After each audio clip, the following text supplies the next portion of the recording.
오늘은 2022년 10월 4일 화요일, 말씀이 우리와 함께 사무엘하 11장 1절에서 13절, 1절에서 9절.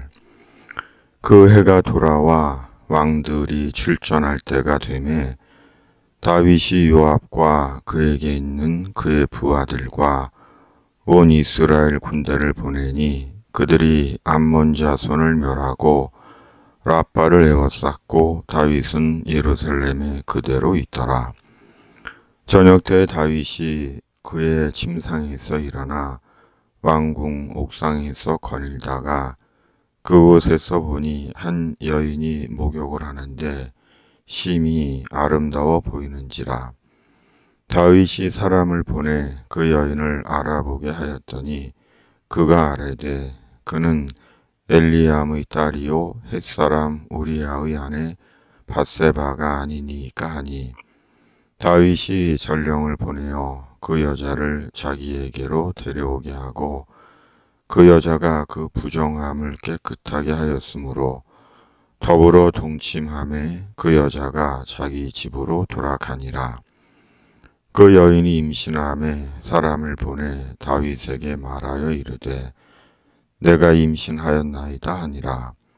다윗이 요압에게 기별하여 햇사람 우리아를 내게 보내라 하매 요압이 우리아를 다윗에게로 보내니 우리아가 다윗에게 이르매 다윗이 요압의 안부와 군사의 안부와 싸움이 어떠했는지를 묻고 그가 또 우리아에게 이르되 내 집으로 내려가서 발을 씻으라 하니 우리아가 왕궁에서 나가매 왕의 음식물이 뒤따라 가니라.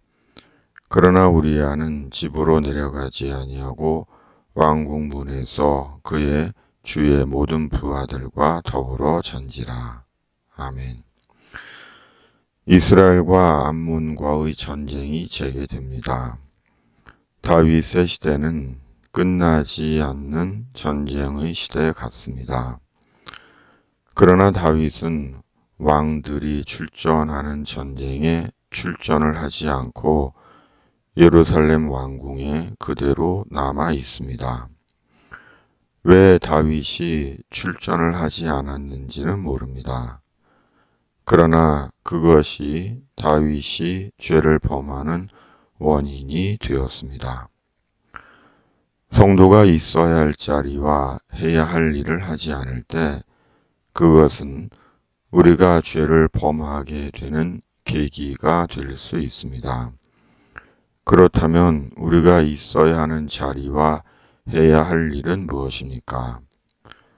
말씀과 기도의 자리이며 말씀과 기도의 일입니다.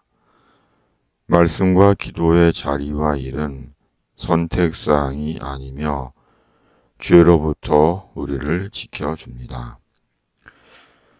예루살렘에 남은 다윗은 다윗의 인생 최악의 죄를 저지릅니다. 바로 자신의 충직한 신하 우리아의 아내 밧세바를 범하고 밧세바를 임신시킵니다. 그리고 자신의 죄를 감추기 위해 우리아를 전장에서 왕궁으로 불러들입니다. 그러나 충직한 신하 우리아는 예루살렘에서도 자기의 집으로 가지 않고 전장의 동료들을 생각하며 왕궁 문에서 야영을 합니다.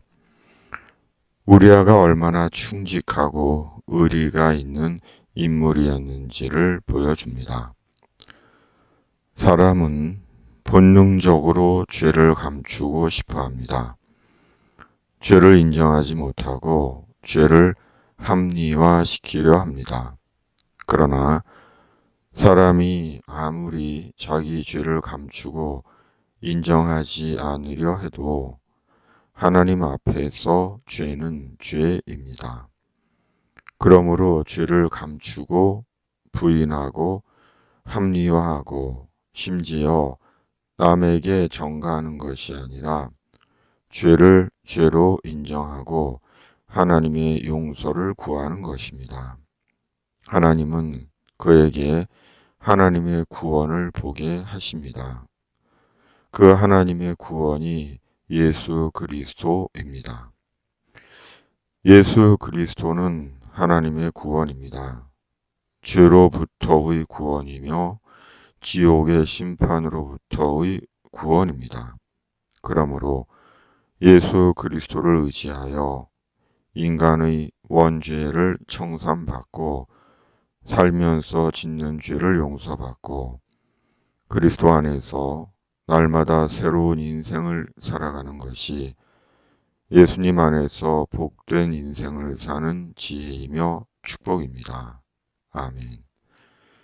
주님, 우리가 성령으로 말씀과 기도의 자리를 떠나지 않게 하시고 말씀과 기도의 일을 중단하지 않게 하여 주시옵소서.